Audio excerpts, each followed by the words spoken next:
네, 여러분 안녕하세요. 주지우입니다. 자, 오늘의 강의 시작하도록 하겠습니다. 자, 오늘은 제가 교재에서 그 drive의 경우의 수라고 적어 놓은 부분을 한번 나가보도록 할 텐데, 약간 좀 그래도 좀 수월하게 약간 쉬어가는 코너처럼 보실 수 있을 것 같아요. 일단 경우의 수라는 게 제가 누누이 말씀드리지만 이 단어라는 것은 홀로 존재하지 않고 항상 맥락과 문장 안에서 존재하잖아요. 그러면은 그 단어는 특별히 어떤 조합으로 더 많이 쓰이는 일이 발생하겠죠. 그래서 그런 현상을 관찰을 하고 그 다음에 빈도 그런 거를 통계로 이제 통계화하면 그런 게 경우의 수가 되는 거예요. 실제로 지금 현재 여러분께 쓰시고 있는 뭐 챗 GPT나 이런 것들도 대부분 그 언어학자들이 거기에 다 연구에 투입이 돼서 이런 거를 다 엔지니어들과 상의를 하고 그러면서 로직을 이렇게 짜서 만들어진 거거든요. 그래서 경우의 수라는 거는 실제로 여러분이 언어를 습득하시기 위해서 되게 중요한 개념입니다. 먼저 첫 번째 1번을 보시면 그 drive라는 말 바로 뒤에 이렇게 명사가 오는 조합이 되게 많다.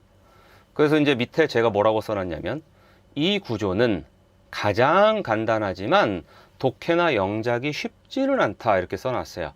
이게 무슨 말이냐면은 drive가 이제 뭐뭐를 뭐 이끌어내다라든가 뭐 그런 뜻이었잖아요, 그렇죠? 근데 독해나 영작이 왜 쉽지 않냐? 이게 약간 뭐라 그럴까? 우리가 생각했을 때 조금 어색한 면이 있나 봐요. 첫 번째 밑에 박스 안에 보시면 Can you drive? 그랬어요. 그러면은 뭘 좀 끌어낼 수 있습니까? 그 다음에 The square root of 16 이렇게 나왔어요. 사실 제가 수학을 잘 못해서 The square root가 이게 제곱근이라는 거는 그냥 요 번역문을 보고 아는 거고 저도 우리말로 써놓은 제곱근도 잘 모르는데 그렇죠? 그래서 16의 제곱근 아무튼 요거를 그러니까 수학의 어떤 뭐 문제풀이나 이런 데서 drive가 쓰이면 이렇게 쓰인다는 얘기예요. drive가 나오고 바로 뒤에 명사가 떡 나왔죠? 이렇게 요런 조합이 많다는 거죠. 그리고 요럴 때는 drive가 뭐 구하다 정도로 쓰인다고 보면 되겠죠. 뭐 이거는 오케이 알아두면 될 것 같고 그 다음에 we can derive 우리는 derive 할 수 있습니다. pleasure 이게 뭐예요? 기쁨이죠. 근데 그러면은 저번 시간에 제가 우리 머릿속의 기본적인 인지 체계를 말씀을 드렸잖아요. 그러면 drive가 뭘 이끌어내는 거니까 pleasure이라는 거를 이끌어내는 거니까 어떻게 어디 출처가 있고 그 다음에 도착점이 있고 그래서 이렇게 가져오는 그림이 머릿속에 그려지겠죠. 그럼 이제 원어민들 입장에서는 당연히 전치사로는 뭘 쓰겠어요? from을 써야 지들이 생각해도 그게 말이 되거든요. 이런 게 뭐냐면은 결국은 collocation이라고 하는 어떤 자주 나오는 조합의 탄생 원리죠. 그거는 결국은 그 의미에서 파생되는 겁니다. 자, 그래서 derive 하고 요게 이제 A라고 하면 from이 나오고 이게 B가 되는 거죠. 그래서 이제 예를 들면 뭐 우리가 이런 걸 외우면 어떻게 외우겠어요? derive A from B 그렇게 외울 거 아닙니까? 그런 게 다 그런 거예요. 그래서 뭐 의역도 있어 밑에는 다른 사람을 돕는 것에서 기쁨을 느낄 수 있습니다. 직역을 하면 우리는 helping others 그냥 help라고 하면은 돕다고 helping이라고 그러면 돕고 있는도 되고 아니면 돕는 것 돕기도 되겠죠. 근데 여기서는 전치사 뒤에 나왔으니까 당연히 명사겠죠. 그래서 돕는 것 돕기입니다. helping other 다른 이들을 돕는 것에서 from 그거로부터 derive pleasure이니까 기쁨을 끌어낼 수 있다. 그래서 결론은 그냥 결국은 뭐 궁극적으로는 느낄 수 있다라고 번역을 해도 말이 되니까 의역을 좀 해 놓은 거고요. 그 밑에 제가 이렇게 써놨더라고요. 이 박스 안의 문장들을 지금 한번 읽어보는 것이 drive를 그냥 100번 외우는 것보다 낫다. 그렇죠. 한국어 변형문은 꽤 의역되어 있지만 조금만 생각해보면 끄집어내다라는 뜻으로 drive가 쓰였음을 알 수 있다. 이게 제일 중요한 얘기입니다. 단어를 그냥 그 하나를 개별로 막 그 깜지라고 그러죠. 그렇게 외우는 거는 효과가 사실 없어요. 예, 그럴 수밖에 없는 게 만약에 명사를 그렇게 외운다 그러면 그럴 수 괜찮아요. 뭐 예를 들면 뭐 기생충이 영어로 뭐야? 뭐 parasite. 그냥 명사는 어차피 그냥 그거 자체가 그냥 독립해서 걔가 어디 이렇게 들어가기만 하면 되잖아요. 동사는 그렇게 외우면 안 돼요. 왜냐면 동사는 뒤에 뭐가 나오느냐에 따라서 뭐 맥락에 따라서 그 뒤에 따라 나오는 뭐 전치사라든가 이런 조합이 매번 달라지기 때문에 그 전치사들 그 뒤에 나오는 것들의 어떤 그 전체적인 패턴을 우리가 익혀야 되는 거죠. 그게 동사와 명사의 차이점이에요, 사실은. 그래서 제가 이런 얘기를 써놓은 거고요. 제가 이렇게 썼죠. Can we drive 하고 수학 개념. 아까 나왔죠. The square root of 16이라고. 그 다음에 we can drive 감정 from 행위. 이렇게. 그래서 여기다 나라면 박스 안의 문장에서 이런 패턴을 발견하고 응용할 것 같다. 이렇게. 실제로 이제 언어를 습득하는 가장 기본적인 방법입니다. 챗GPT도 이렇게 만든 거거든요. 패턴을 발견해서 패턴을 학습시키고 그 패턴 위주로 먼저 산출하게 하면은 이제 정확도가 올라가는 게 이제 챗GPT 그 로직이죠. 그래서 말이 나온 김에 한번 직접 보여드리겠다 이렇게 했는데 제가 그 뒤에 이제 실제 교재에도 이렇게 인공지능으로 공부하는 걸 막 이렇게 써놨어요. 그러니까 여러분이 이거를 연습을 하고 싶으면 저처럼 질문을 저렇게 하시면 돼요. drive라는 영어 단어를 공부하다 보니 drive 뒤에 수학 개념이 목적으로 나오는 경우가 있던데 혹시 can we drive라고 문장을 시작해서 한번 만들어 볼 수 있을까? 그랬을 때 이제 챗GPT가 뭐 이렇게 답을 하는 거죠. 1, 2, 3, 4, 5번 이렇게. 그러면 또 내가 요구할 수 있습니다. 고마워. 각 문장에 한국어 번역문도 붙여줘. 따다다다다닥. 네, 이렇게. 그래서 여러분이 실제로 어떤 거를 공부하실 때 지금은 AI가 워낙 흔한 시대니까 그거를 가지고 이거를 원어민들이 가장 많이 쓰는 패턴으로 문장 10개를 만들어줘 라고 한 다음에 그 10개를 반복해서 읽고 말하고 하는 연습.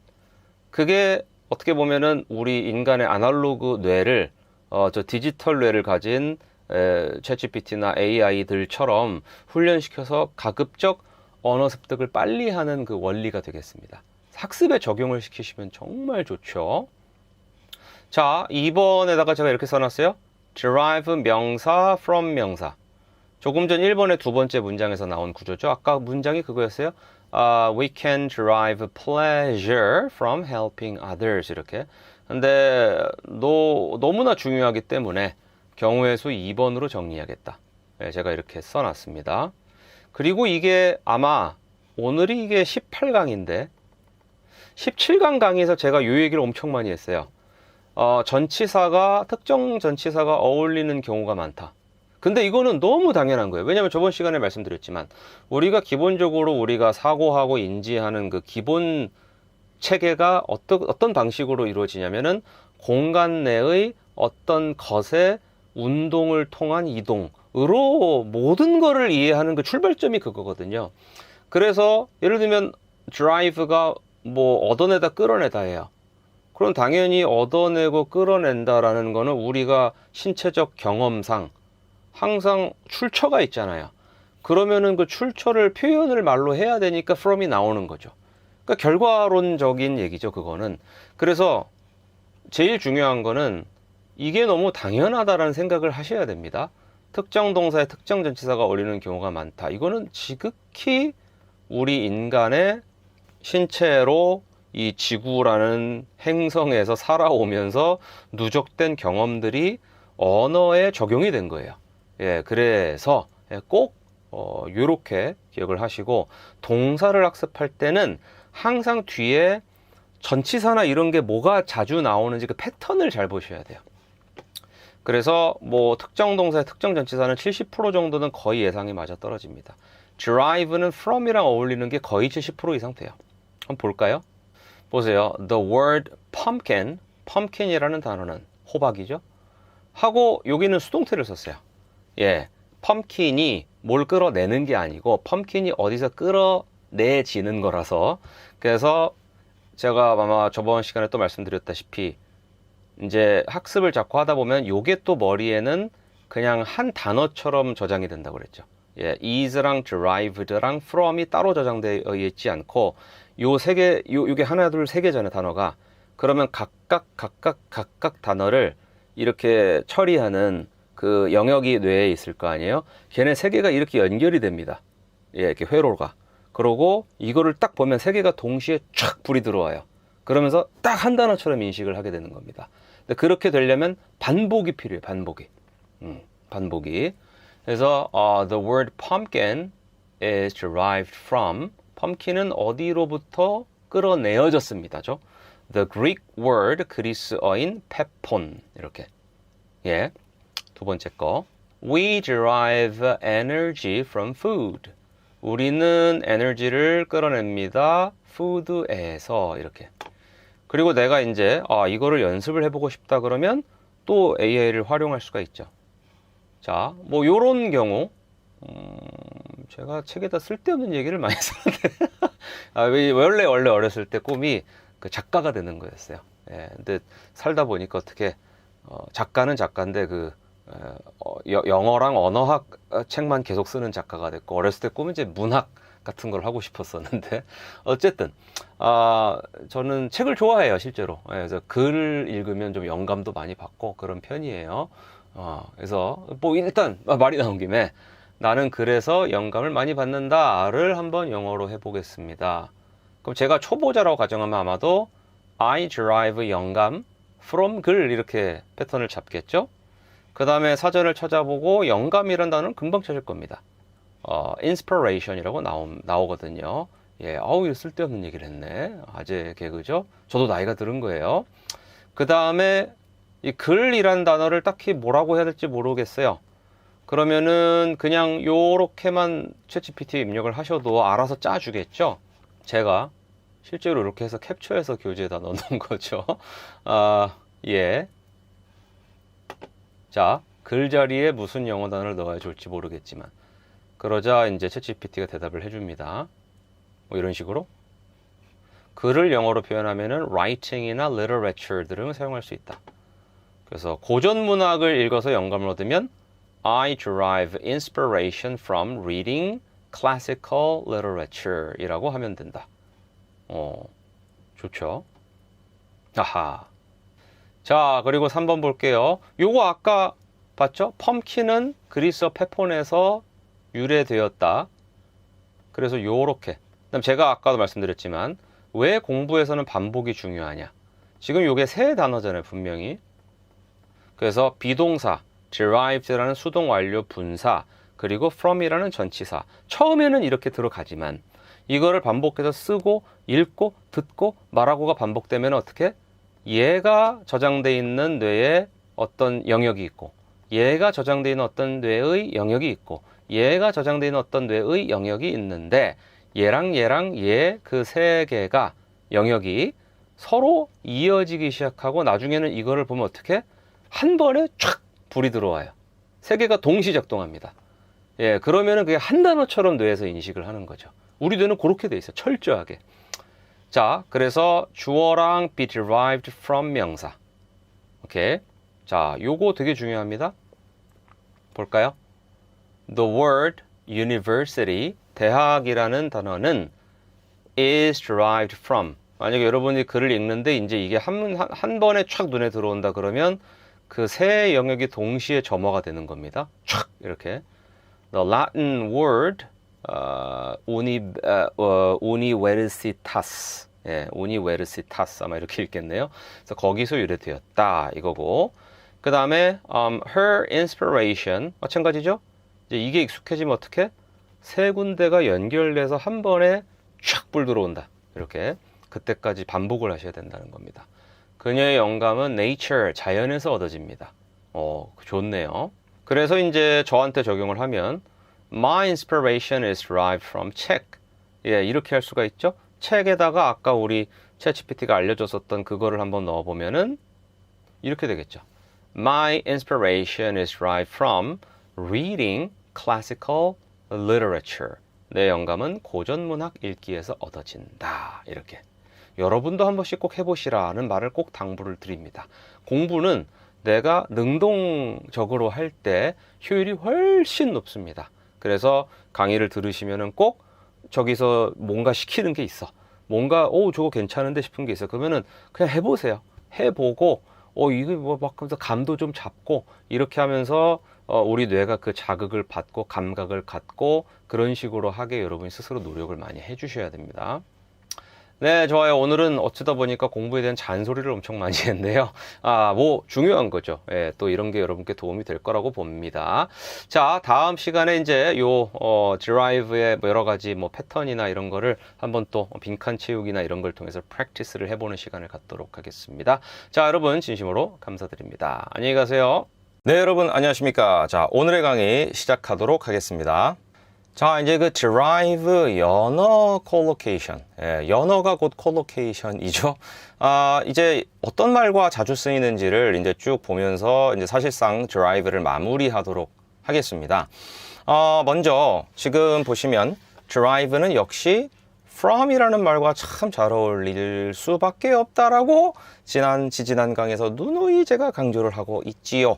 왜냐하면 저게 이제 뭔가를 어디로부터 이렇게 끌어내는 거니까 어디로부터라는 그 출발점이 있어야 가능하지 않습니까? 저 사고 자체가. 그래서 from이랑 잘 어울리는 거죠. 그래서 보시면 뭐뭐에서 유래하다라는 말로 쓰고 있죠. 그 예시를 한번 볼까요, 같이? 이제는 우리에게 거의 한 단어처럼 보이는 요게 박혀 있습니다. 예, 요렇게 이제 자꾸 보면은 나중에 보여요, 결국은. 이런 거에다가 이제 한 단어씩 구멍 뚫어 놓고 보기에서 골라방 막 이런 게 토익 시험이나 그런 거 아닙니까? 그쵸? 예, 참 짜치는 시험이에요, 보면은.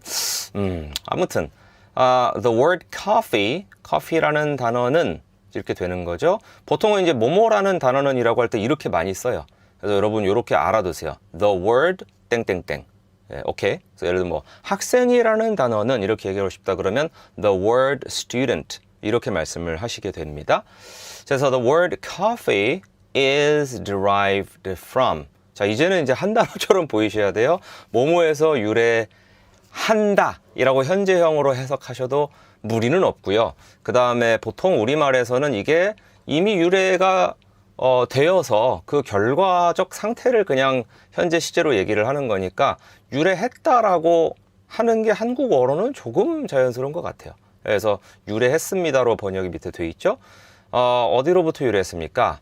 The Arabic word, 아랍어 단어하고 어떻게 읽는 거야 이거? 예, 과흐바흐 그런 것 같습니다. 네, 제가 알아보는 그 아랍어 문자 있죠. 예, 그거 좀 배우다가 포기했습니다. 너무 스트레스 받아서 죄송합니다. 자, 어쨌든 is derived from 이 부분을 꼭 기억을 해주시고요. 저도 이걸 아예 이렇게 표시를 할게요. 네, 제가 호기롭게 도전했다가 때려친 몇 안 되는 언어 중에 하나가 아랍어입니다. 아랍어 전공자분들 존경합니다. 자, 요거 볼까요? derive하고 pleasure 요거 많이 나왔었죠, 그쵸? 즐거움을 얻다, 예, 즐거움을 끌어내다 이렇게 직역을 해도 상관은 없습니다. 자, 그녀가 나오죠. She derives 하고 pleasure 앞에 이런 게 붙어도 됩니다. 이렇게.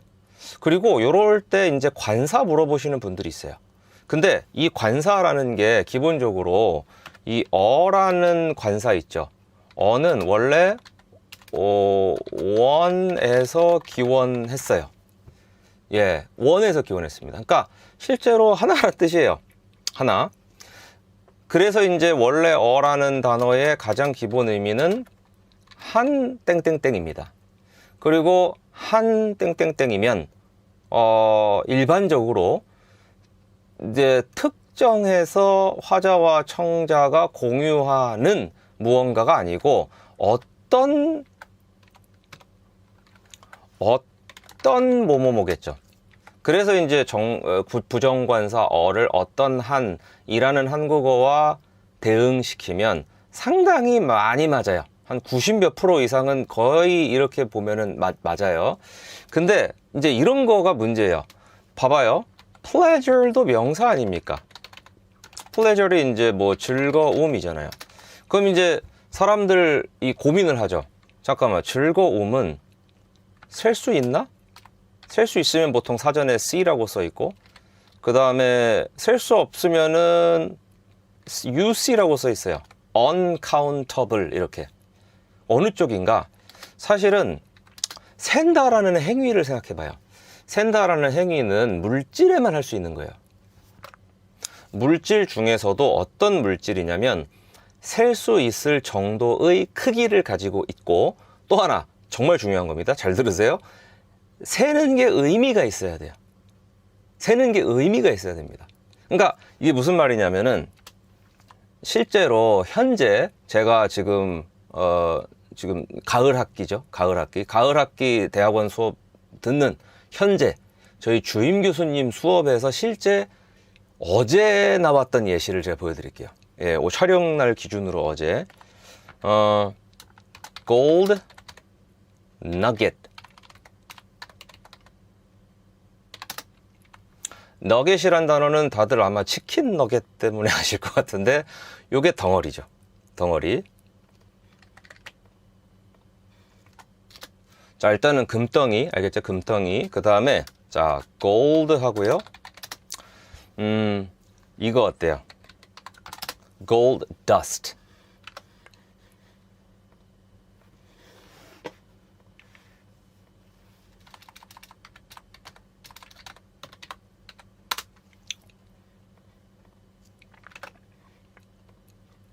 그러면 이제 dust는 우리가 일반적으로 먼지라는 단어로 좀 많이 쓰죠. 미세먼지 할 때도 뭐 fine dust 이렇게 했는데, 이렇게 되면 금가루입니다. 금가루.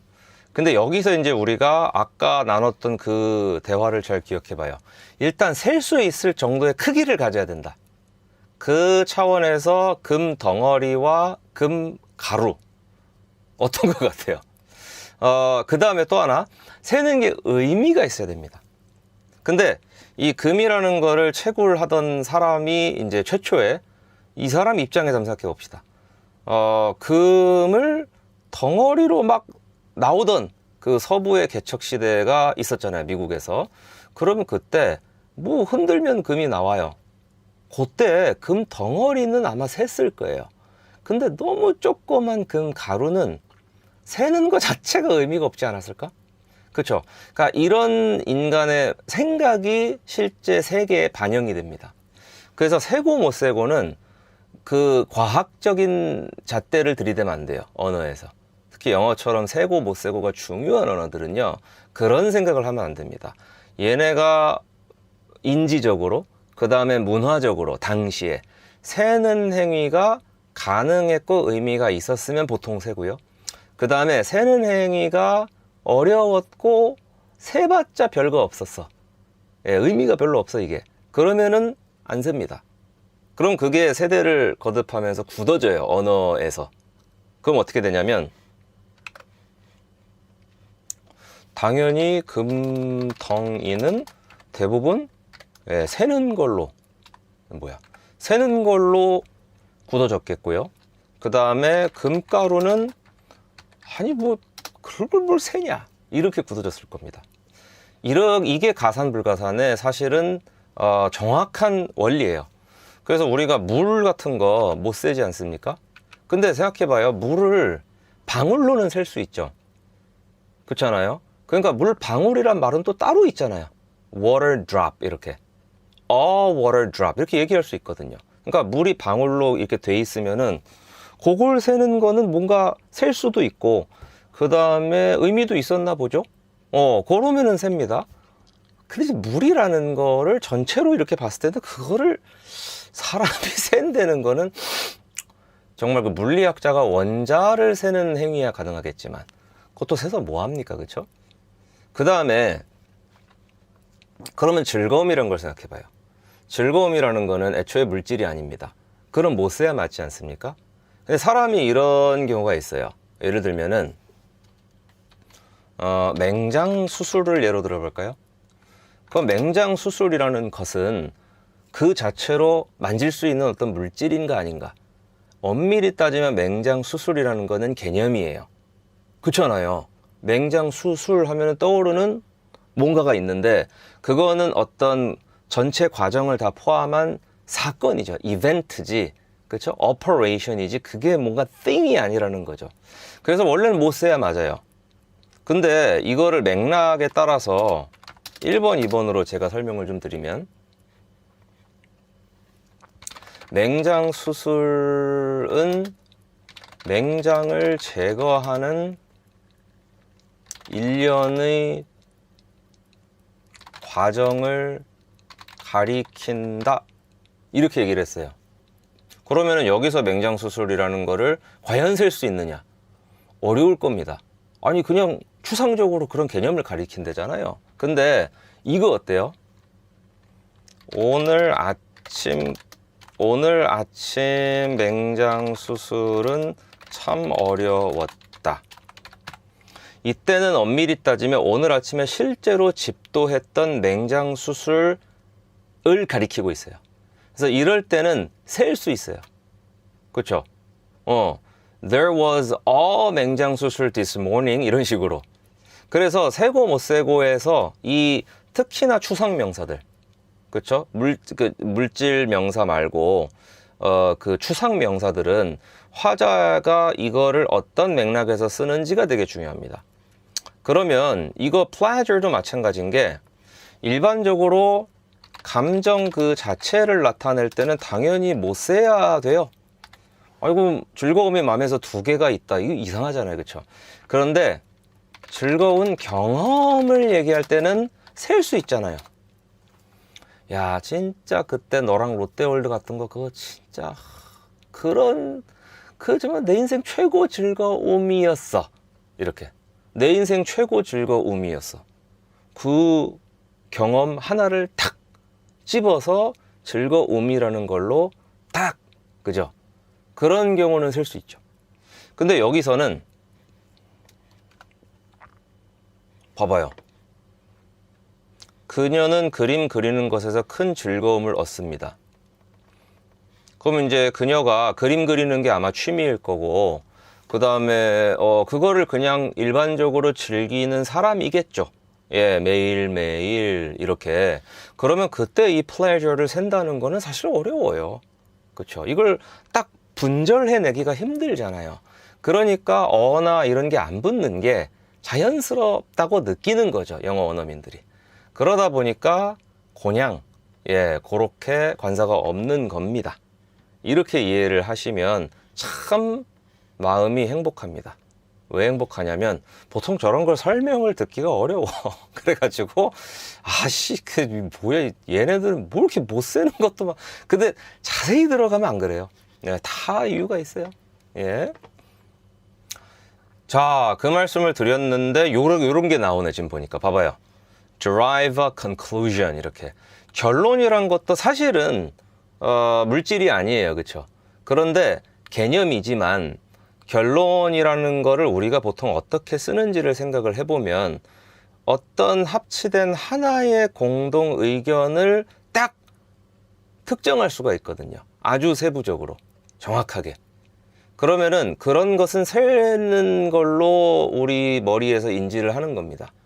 근데 이 결론이라는 말도 아주 좀 넓게 예를 들어서 이렇게 써요. 그러면은 결론이란 무엇인가? 결론이라는 것은 그 개념 자체가 과연 무엇인가? 철학적 질문을 해. 그러면은 아마 what is conclusion? 이러겠죠. what is the concept? 이렇게 얘기를 하겠지. 그거를 세진 않을 거예요. 그래서 여기서는 a conclusion이라고 지금 나와 있는 걸로 보여요. 오케이. 그래서 derive a conclusion. 지금 요렇게 요게 앞에 있는 can과 합쳐져서 그쵸? 요렇게 지금 굳이 표시하자면 요런 느낌이죠. 자, 그리고 주어진 데이터로부터 이렇게 나오죠. 예, 데이터인데 주어진입니다. 이런 거 보면은 분사를 똑바로 이해하는 게 엄청 중요한 겁니다. give가 주단데 given 그러면 그쵸? 이게 뒤집혀지고 서로의 그 역할인데 역할을 이렇게 그렇죠. 이 관계가 논리가 뒤집어지는 거죠. 그러면은 준이라기 뭐가 주어진이 되는 거고 수동이 되니까 그 다음에 이미 그 일이 일어났어야 되잖아요. 그러니까 주어진이라고 해야 맞죠. 그래서 given data 그러면 주어진 데이터. 그리고 주어진 데이터라는 거는 보통은 전체에서 골라내가지고 이 사람한테만 공급된 그런 데이터를 딱 집어서 얘기를 하니까 the given data라고 the가 붙었고 그 다음에 그거로부터 도출한다. 그러면 거기서 끌어내려면 from이 들어가 줘야죠. 그런 식이에요 지금 보면은. 자 그리고 요거 보겠습니다. derive a formula. 그쵸, 공식을 도출하다. 사실 아까 보셨던 derive a conclusion이라는 것과 뭐 거의 동일하죠. 도출하는 게 사람이 살면서 몇 개 없습니다. 공식이나 뭐 해결책이나 해결 방안, 그 다음에 뭐 결론, 뭐 핵심 뭐 이런 거예요. 그래서 we can derive the quadratic formula 2차 공식 from this equation 이 방정식에서. 참 저는 수학이랑 친해지고 싶은데 수학이 제일 싫어합니다. 그거를 꼭 명확히 하고 넘어가야 됐어요. 이 정도면 완벽하죠, 그렇죠? 오케이. 야, 아까 제가 얘기를 했네요, 그렇죠? derive a solution, 그렇죠? 요런 게 도출하는 게 다 이런 겁니다, 그죠? 그래서 by brainstorming은 이제 외래어로도 많이 쓰니까 brainstorming을 통해. 그래서 통해라는 말 때문에 여기 by 대신에 뭐 through를 써도 어울리지 않냐? 걔도 괜찮아요. 예, through brainstorming and by brainstorming 이거는 제 생각에는 거의 호환될 것 같아요. 야, 정말 좋은 세상이에요. 제가 그래도 뭐가 다르지 않을까 그래서 제가 챗GPT한테 물어봤어요. 야, 이거 잠깐. 야, 이놈아, 이거 뭐야? 그랬더니 일단 우리 GPT가 좋은 질문이래요. 결론만 보여드릴게요. 이게 by brainstorming은 이 수단 방법, 그러니까 메서드 자체를 강조할 때 사용한다. 그렇네. 생각해보니까 그렇네. 그러니까 예를 들면 이런 거죠. We solved the problem by brainstorming. 그러니까 이 brainstorming이라는 방법으로 문제를 해결했다. 그러니까 이게 지금 그거죠. brainstorming이라는 방법으로, 그 방법으로 we can drive a solution to this problem.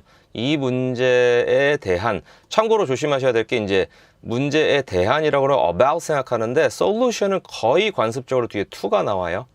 예, 어디로 향하는 해결책 이렇게 걔네 머릿속에 그려져 있어요. 그래서 아무튼 그거를 도출할 수 있습니다. 그래서 drive a solution. 요거죠? 오케이, 좋았어. 이게 by brainstorming이구나.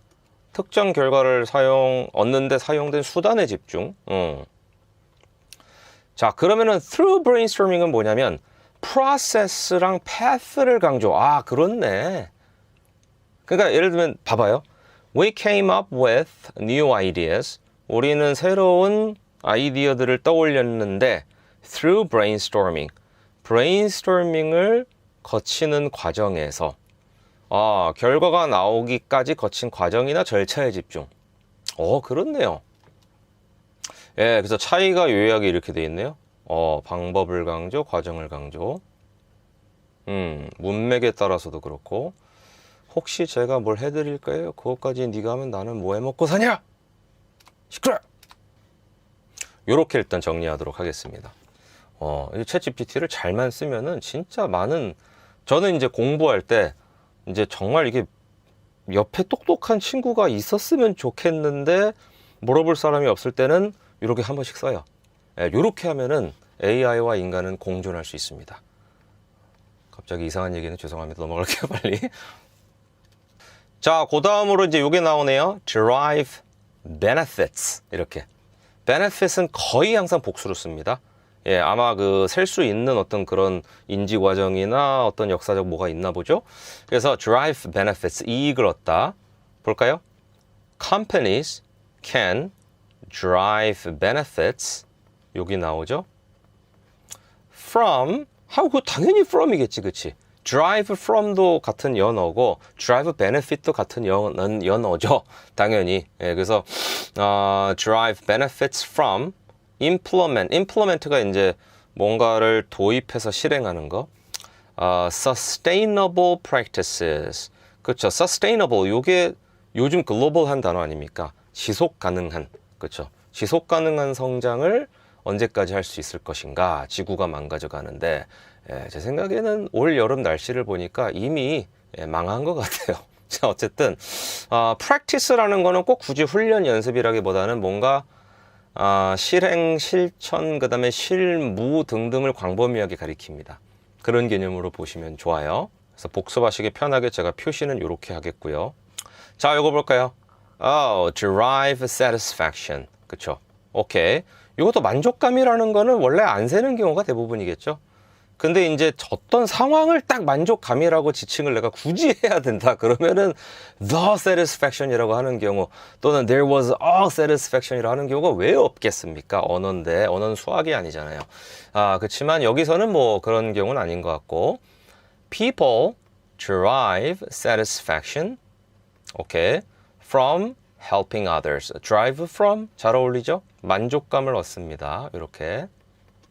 자, 그리고 여기는 뭐 뒤에 from까지 붙여줬네요. 고맙네. derive inspiration. 여기서 이 spirit 이 부분 있죠. 이게 원래 숨이란 뜻이 있어요. 요거 숨.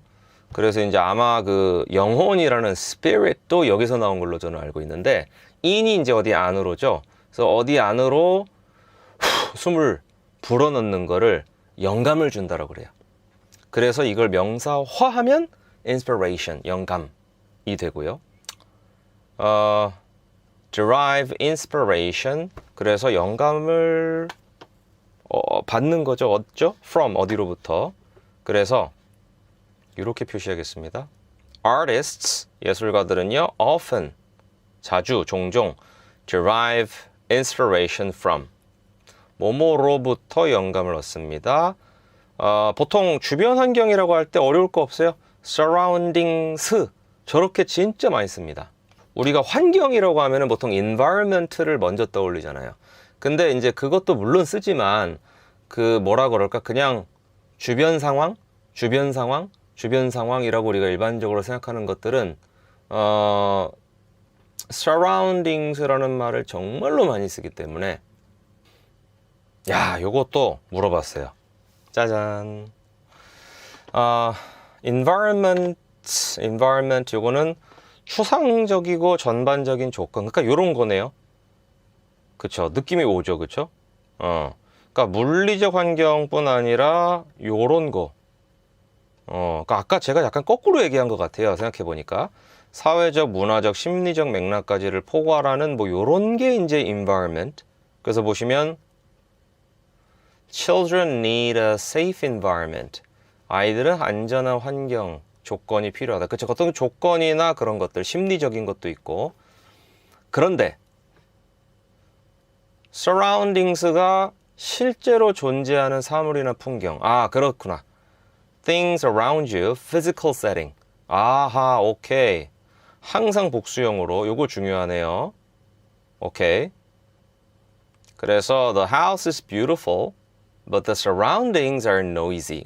뭔지 알겠다, 그쵸? 그리고 요거 보니까 아까 그 예문 그게 결이 잘 보이는 게 He looked around at his surroundings. 그는 주변 풍경을 둘러 보였다. 그러니까 지금 아까 그것도 비록 환경이라고 이제 뭐 했지만 우리는 환경이라는 게 그 두 개를 다 나타내잖아요. 그런데 이 맥락을 보니까 artists often derive inspiration from their surroundings. 그러니까 보다 주변에 실제 있는 것들을 지금 지칭하는 것 같았죠. their surroundings는. 그러니까 예술가들이 그런 걸 보고 시각 정보나 뭐 청각 정보나 이런 걸 통해서 자신의 예술에다가 그거를 이제 실제로 사용하는 경우가 있나 보죠. 그런 의미 같습니다. 자, 요거는 아까 나왔던 derive pleasure에서 이제 앞에 요런 게 좀 또 괜찮아, 간지나게 잘 어울려 요런 얘기입니다. 그래서 요것만 그냥 이렇게 significant, 그쵸? 상당한, He derives significant pleasure from gardening. 이게 원예죠. 원예에서 상당한 즐거움을 얻습니다. 그 다음에 conclusion 앞에도 이런 게 잘 어울려. 간지나 이런 겁니다. definitive. 저게 이제 영어 문법 같은 데 보면은 정자 들어가는 애 저게 거의 다 들어가 있어요. 그쵸? 뭐 definite 그러면 대부분 정 땡땡땡 이런 식으로. 그래서 명확한 거예요. 명확한. 그래서 예문이 based on the evidence, 그 증거에 근거하여서 we can derive a definitive conclusion. 명확한 결론을 도출할 수 있습니다. 이런 거죠. 오케이. 지금 이제 특정 명사 앞에 어떤 형용사가 자주 쓰이는 건지까지도 지금 보고 있는 겁니다. 자, 그리고 derive a complex formula. 그렇죠. 공식이라는 거는 단순하거나 복잡할 것 같아요. 아무리 생각해도. 뭐 그거 말고 뭐가 붙을까 싶어요, 솔직히. 그래서 요런 거. 그렇죠? 요런 거.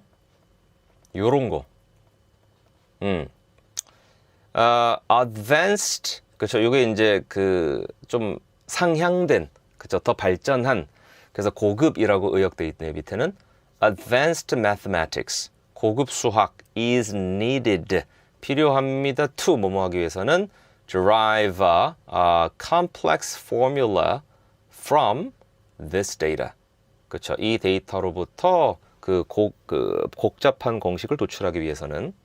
그다음에 해결책이라는 것도 그 잘 어울리는 형용사가 보통 이런 거겠죠. innovative 이렇게 혁신적인. 그렇죠. 혁신적인 해결책. 미진한 해결책 이런 건 별로잖아요. 그렇죠. 그래서 by thinking, 야, 요거 아까 그 복습 되겠네요. 그렇죠? by thinking outside the box. 그러니까 이게 뭔가 이 문제에 완전히 함몰된 게 아니고 거기 밖에서 제3자 입장에서 바라보는 거를 think outside the box라고 그러죠. 그래서 by thinking outside the box니까 박스 밖에서 생각함으로써, 즉 그런 수단으로란 얘기겠네요. 아까 우리가 봤던 by와 through의 차이를 보니까 we can derive an innovative solution to, solution은 거의 to 나옵니다. solution to this issue. 그렇죠. 이 문제에 대한 혁신적인 해결책을 도출할 수 있습니다. 라고 봐주시면 되겠습니다. 자, 그리고 이익은 앞에 요게 잘 와요. substantial.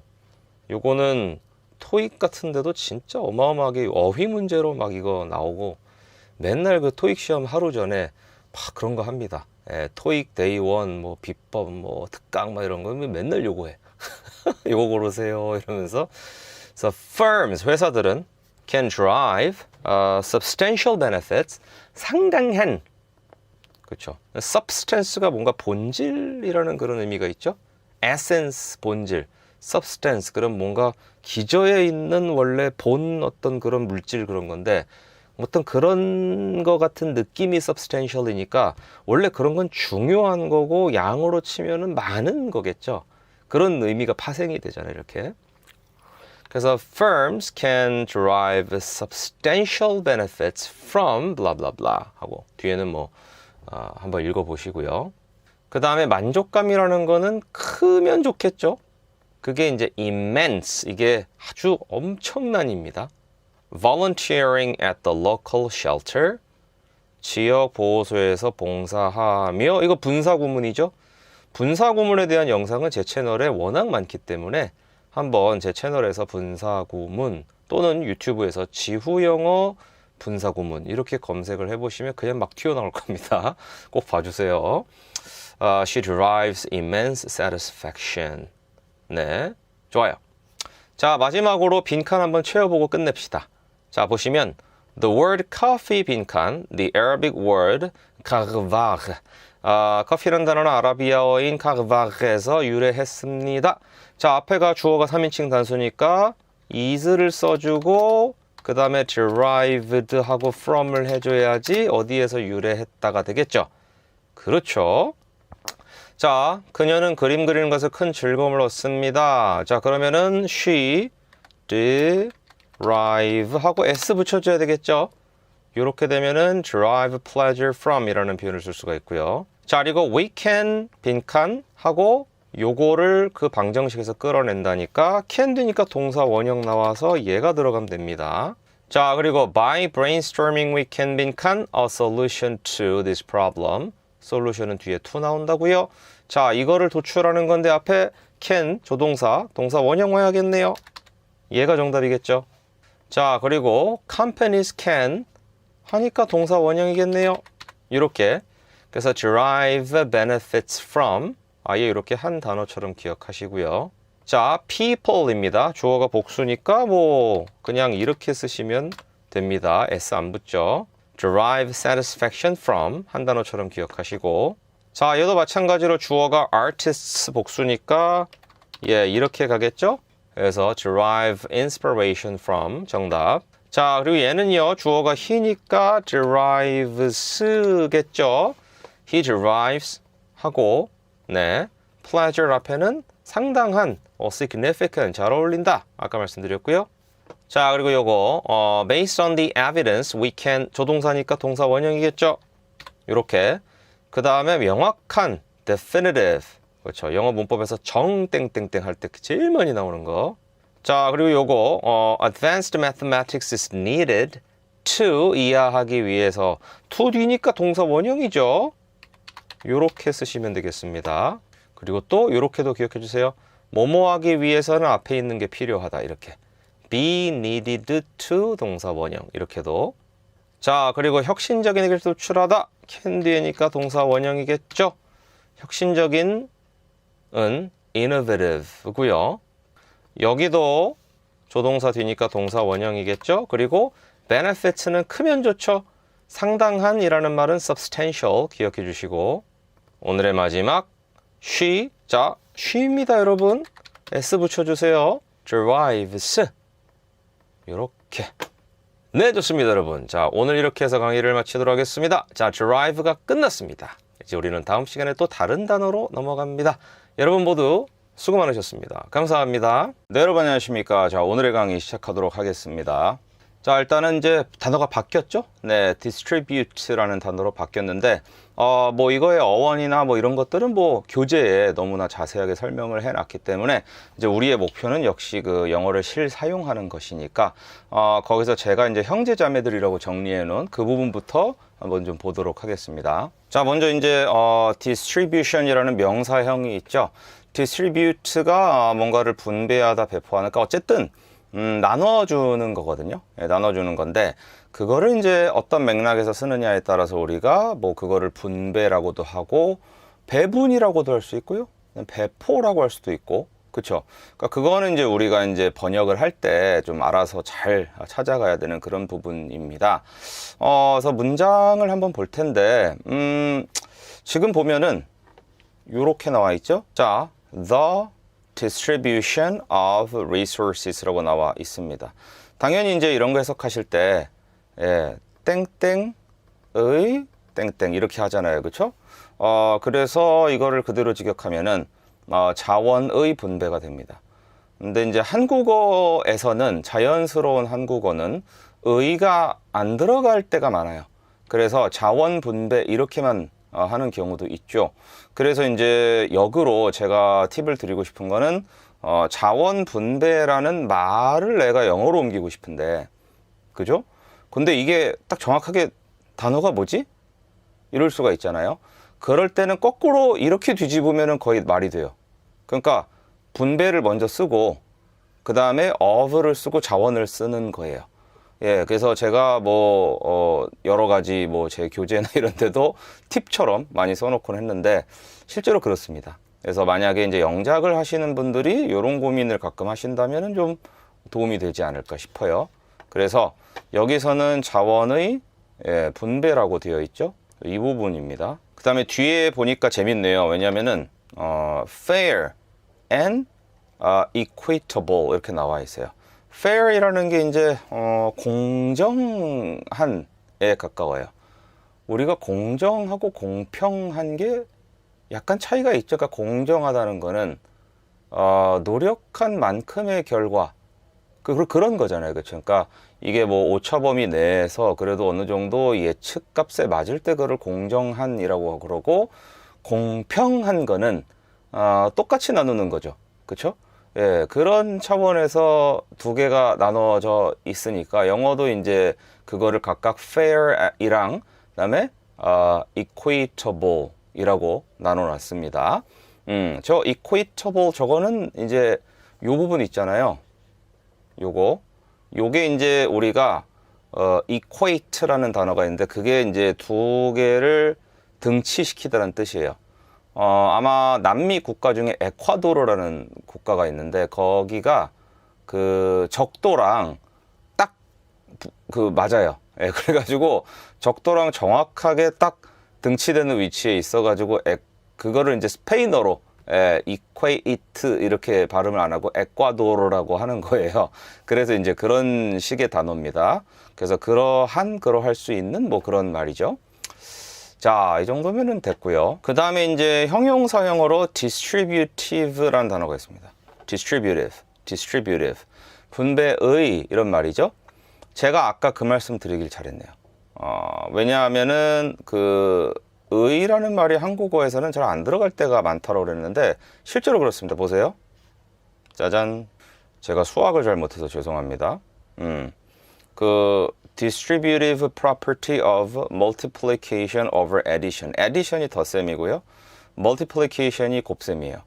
그래서 over addition 그러면은 덧셈 위를 이렇게 덮는 느낌이라서 뭔가 덧셈을 지배하는 뭐 이런 식으로 보셔도 좋고, 어쨌든 덧셈에 대한 곱셈의 분배 법칙은 이렇게 되어 있습니다. 그래서 우리가 이거를 그대로 직역하면은 분배의 property 이렇게 해야 되겠죠. 근데 그렇게 안 되잖아요. 그렇죠? 이렇게. 그래서 이제 한자어를 역으로 한국어로 번역할 때는 제가 아까 말씀드린 대로 그 내자로 된 한자어라면 뒤에 거를 앞으로 보내고 of 붙이고 앞에 거 뒤로 보내고 해서 영어로 바꾸시면은 상당히 도움될 겁니다. 자, 그 다음에 distributively라는 말도 뭐 technically 일단 있긴 있는데 거의 쓰지 않아요. 그런데 이제 제가 책에는 굳이 써놨어요. 일단 안 쓰긴 좀 그래서. 근데 어쨌든 얘는 신경 쓰지 마시고요. 자, 지금 보면은 요게 있죠.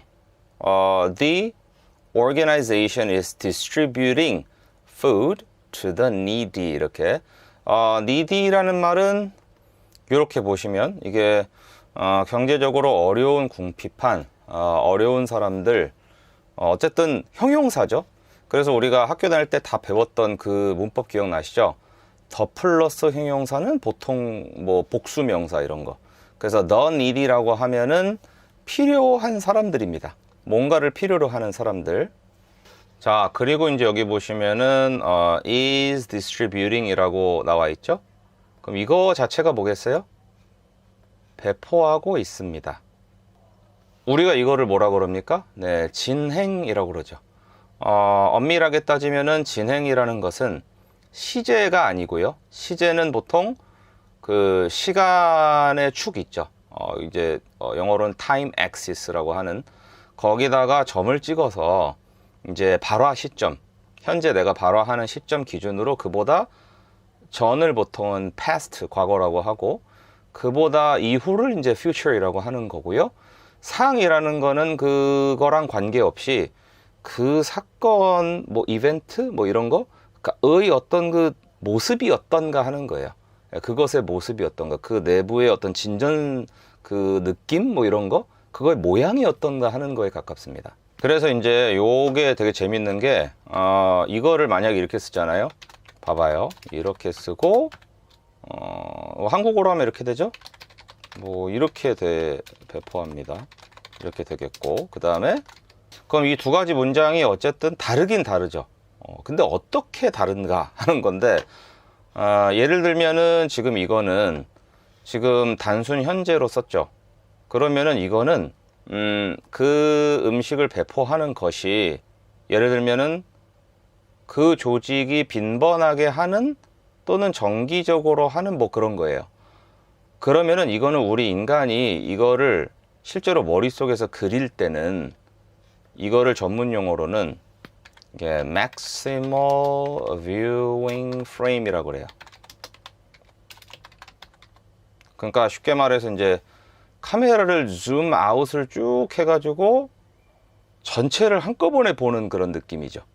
예, 그런 느낌이고, 얘는 뭐냐면은 제한된 뷰잉 프레임이라고 그래서 이거는 카메라를 줌인 했다고 보시면 돼요. 그러면은 그 배포하고 있는 그 장면 속에 내가 이렇게 들어간 거예요. 그러면은 그 안에서 벌어지는 여러 가지 막 일들이나 이런 거는 잘 보이지만 이게 정확하게 처음과 끝점이 안 보이죠. 이 전체 사건에. 그렇잖아요. 그런 차이가 있어요.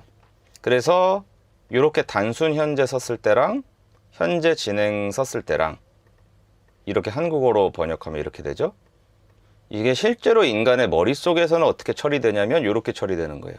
하나는 요거고 하나는 요거고. 한 번에 이해되시죠? 그렇죠? 예. 요런 거 연구하는 게 이제 인지언어학이고요. 자, 그 다음으로 이제 과거분 사용 나오죠? distributive 이렇게. 이거는 분배된, 배포된 정도로 번역할 수가 있고, 뭐 늘 강조드립니다만 수동 완료 분사라고 보는 게 좀 더 합리적이다. 그래서 the survey results가 이제 조사 결과니까요.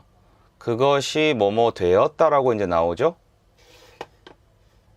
were distributed. 그럼 이거가 합쳐져서 사실은 이게 이 말이 되는 거죠. 이렇게. 그 다음에 among the team leader, among the team members, 팀원들 사이에 배포되었습니다.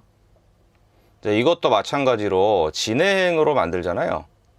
그래서 만약에 the survey results were being distributed among the team members 그러면은 줌인을 쭉 당겨가지고 보는 느낌이 나겠죠. 그 과거 시점으로 이렇게 카메라로 옮겨가지고 줌인을 쭉 당겨요. 그런 다음에 조사 결과는 팀원들 사이에 배포되는 중이었습니다. 그러면은 그 장면이 확 그 안에 들어가서 막 이게 보이잖아요, 그렇죠? 근데 그게 아니고 이거는 뭐예요? 줌아웃해서 배포 시작해서 배포 끝난 것까지 한 번에 다 본 거죠. 예, 그런 거예요. 예, 그런 게 이제 그 이라는 게 이제 정확하게 뭐냐라고 할 때 드릴 수 있는 가장 정확한 설명이고요. 네, 제가 오늘은 몸이 좀 좋지 않은 관계로 이거 설명까지 하고 좀 마치고 이제 연습은 다음 시간에 해야 될 것 같은데 요게 생각보다 중요합니다. 보시면 distributing이라는 게 형태는 같지만 이게 동명사일 수가 있죠. 그러면은 사실 여기까지만 이렇게 번역하면 작업을 골고루 분배하는 것이잖아요. 직역을 하면은 작업을 골고루 분배하는 것은 팀 efficiency, 팀의 효율성을 향상시킵니다라고 쓸 수가 있는데 중요한 거는 한국어로는 지금 어떻게 돼 있어요? 작업 부담을 골고루 분배하면 이렇게 돼 있죠. 그렇죠? 왜냐하면은 한국어는 뭐라 그럴까? 뭔가 능동적으로 생명체가 아닌 것이 뭔가를 한대는 게 약간 어색하다고 받아들여서 한국어는 그런 언어 표현을 많이 안 써요. 그러다 보니까 번역은 저게 자연스러운 거예요. 그 거꾸로 생각해 보시면 우리가 뭐뭐 하면 뭐뭐 될 수 있다 이런 식의 말 많이 쓰죠. 약을 꾸준히 먹으면 병이 금방 낫습니다 이런 거. 그럼 거꾸로 영어로 바꿀 때는 어떻게 쓰면은 원어민들이 좋아하는 문장이 되냐면 얘를 이런 식으로 바꾸는 거예요. 이렇게 그쵸? 예를 들어서 뭐 약을 꾸준히 먹으면 이거를 taking medicine 뭐 regularly 뭐 이런 식으로 바꿔 그냥. 그 다음에 병이 낫습니다.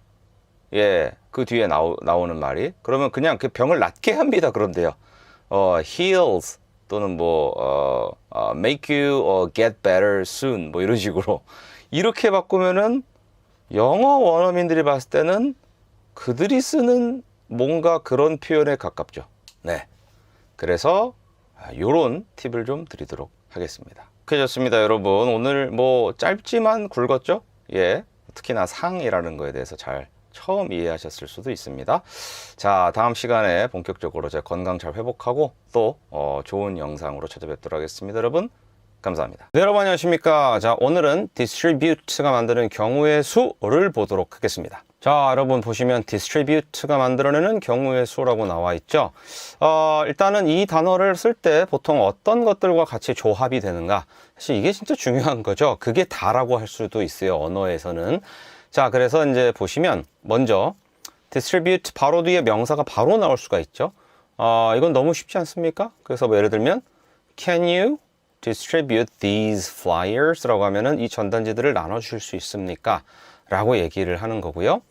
그 다음에 we distribute food to the needy every month 라고 나왔는데, 이 needy라는 말 앞에 the가 붙었죠. 보통 이게 뭐 형용사 플러스 the는 보통 복수명사 이런 식으로 우리가 배우지 않습니까? 그래서 필요한 사람들 이런 식으로 번역이 되는 걸 볼 수가 있고요. 그 다음에 이제 중요한 건 이런 거예요. 우리가 맨날 저런 말만 쓰진 않을 거 아니에요. 그러면은 distribute 명사 to 그리고 명사 이렇게. 그러니까 뭐뭐를 뭐뭐에게 나눠주다라는 식으로 뒤에 나오는 자연스러운 구조를 내가 머릿속에서 그릴 수 있어야지 실제로 그 단어를 내가 사용한다고 할 수가 있어요.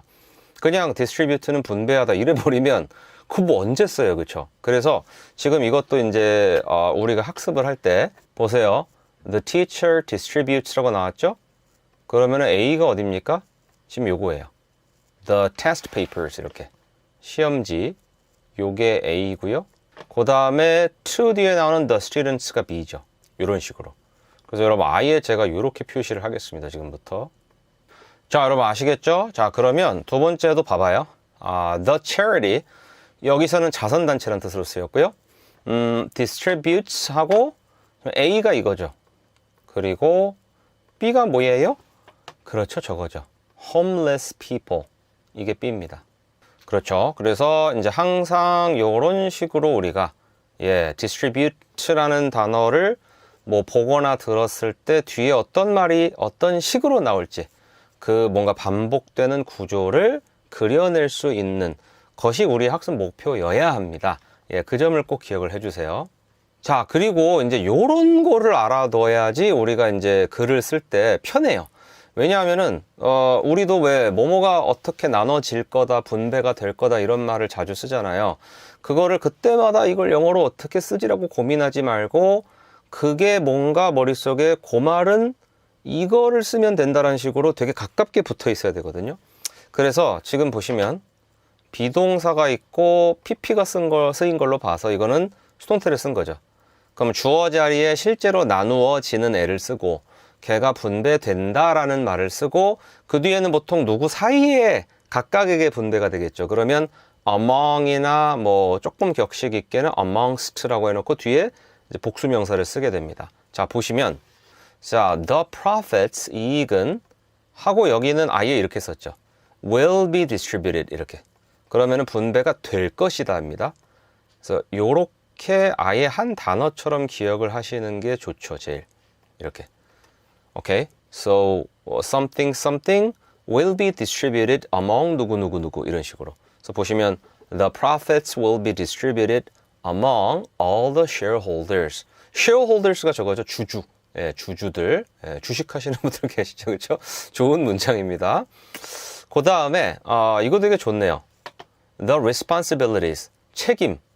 뭐 정확하게는 이제 복수로 썼으니까 책임이라고 하면 정확하게 떠오르는 각자의 무언가 책임지는 일들이 있나 봐요. task 같은 게.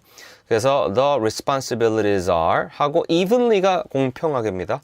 even이 이제 그 보통 짝수 얘기할 때도 even number이라고 그러잖아요. 짝수. 그래서 even이 뭔가 이렇게 잘 울퉁불퉁 이렇게 하지 않고 잘 맞는 거죠. 그렇죠? 그래서 그게 공평하게라고 번역이 될 때가 있고, 그 다음에 the responsibilities are distributed 이렇게 됐습니다. 이렇게 단순히 현재형을 쓴 걸로 봐서 단순히 현재형. 뭐 이것이 늘 그렇다라는 얘기 같아요. 이것이 룰이다. 늘 그렇고 여기 문화다. 뭐 이런 맥락도 있을 것 같고. 그래서 anyway, the responsibilities are evenly distributed amongst the team members. 팀 멤버스들 사이에 그쵸? amongst를 여기는 썼습니다. 자, 이거 볼까요? 자, 지금 보시면은 distribute 뭐뭐뭐 하고 이제 아까는 왜 to하고 명사가 나왔었죠. 누구에게 나눠주다 이렇게. 근데 보통은 어디에, 그러니까 어떤 이게 약간 장소적 의미가 있을 때는 거기에 있는 어떤 자연스럽게 우리가 그 구성원들이 있을 거고 그들에게 나눠진다 이런 식으로 떠올리겠죠. 그래서 그냥 장소만 언급할 때가 있는데 그때는 거기를 전 역을 쫙 이렇게 훑으면서 쭉 통과해서 나눠진다. 예, 이런 식의 이미지를 가져가지고 throughout을 쓰는 편이에요. 그래서 보시면은 지금 distribute 명사 throughout 명사라고 나왔는데 자 보시면 봐봐요. The company distributes 하고 its products 이렇게 나오죠. 그러면은 자사의 제품들을 하고 뒤에 이렇게 나오죠. throughout the world 이렇게. 그래서 아예 이런 문형으로 기억을 하셨으면 좋겠어요. 예, 뭐뭐를 분배하는데 어디에 쭉 전부 다 골고루 잘이라는 뭐 골고루 잘까지는 아니더라도 빠짐없이 그쵸 전역에 이렇게. 그 다음 밑에 거 보시면 we need to 죄송합니다. We need to distribute these brochures 이 브로셔들을 전단지라고도 번역할 수가 있죠. 여기 이렇게 나죠. throughout the city 이렇게. 그러면은 당연히 뭐 to 누구누구라고 가정한다면 받는 사람들은 그 시티에 사는 아마 사람들이겠죠. 뭐 기관이든가 예, 그런 식으로 자연스럽게 그런 거는 배경 지식으로 우리가 알 수가 있고요. 자, 그러면 한번 가볍게 요 빈칸을 좀 채워볼까 합니다. 자, can you 하고 빈칸 나오고 these flyers 이렇게 나오죠. 자, 이 전단지들을 나눠줄 수 있나요?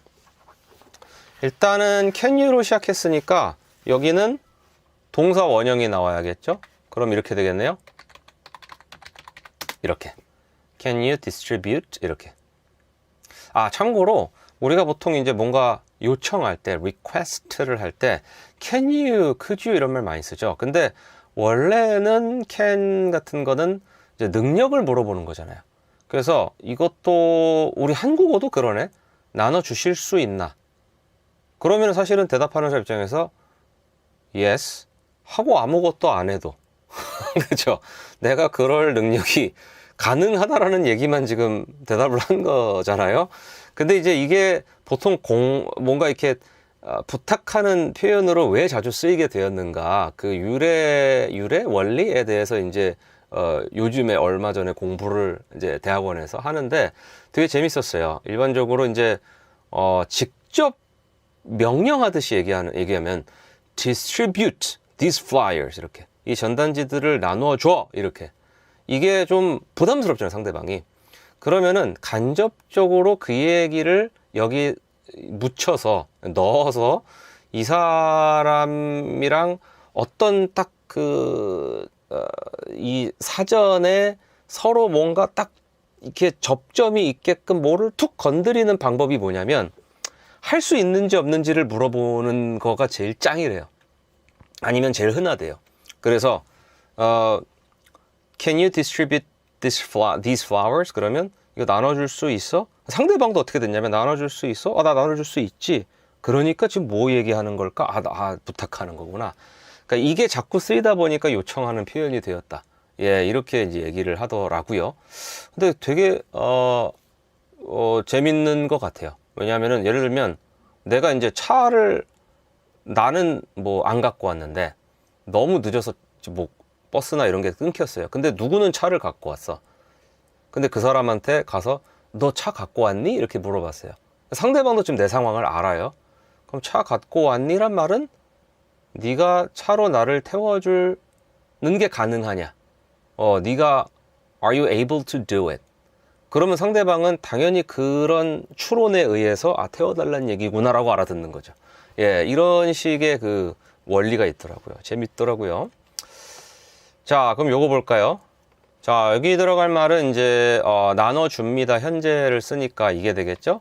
distribute 이렇게 하고 we distribute food to the needy 이런 식으로 들어갔고, 선생님은 이제 3인칭 단수니까 여기는 s가 붙어야겠죠? distributes 이렇게 하고 항상 distributes food to the needy, distributes the test papers to the students 이렇게 오케이? distribute A to B 이렇게 기억을 해주시고 마찬가지로 여기도 그렇습니다. The charity distributes겠죠? 참고로 이제 자선 단체니까 사실 여러 명의 사람들이 있을 거 아니에요. 영국 영어는 저런 경우에 저거를 복수 취급을 많이 해요.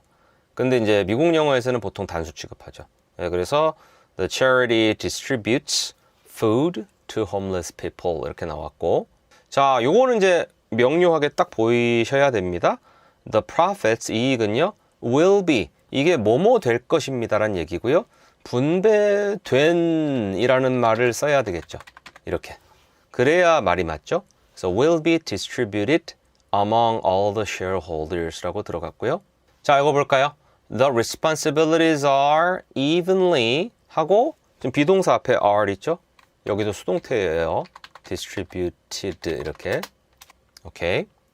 그 다음 겁니다. The company 하고, 자, 요런 경우에 이제 영국 영어 같은 뭐 복수 취급할 수도 있지만 우리는 뭐 미국의 영향이 큰 미국 영어를 듣고 자랐기 때문에 distributes라고 하겠습니다. 일단 이렇게.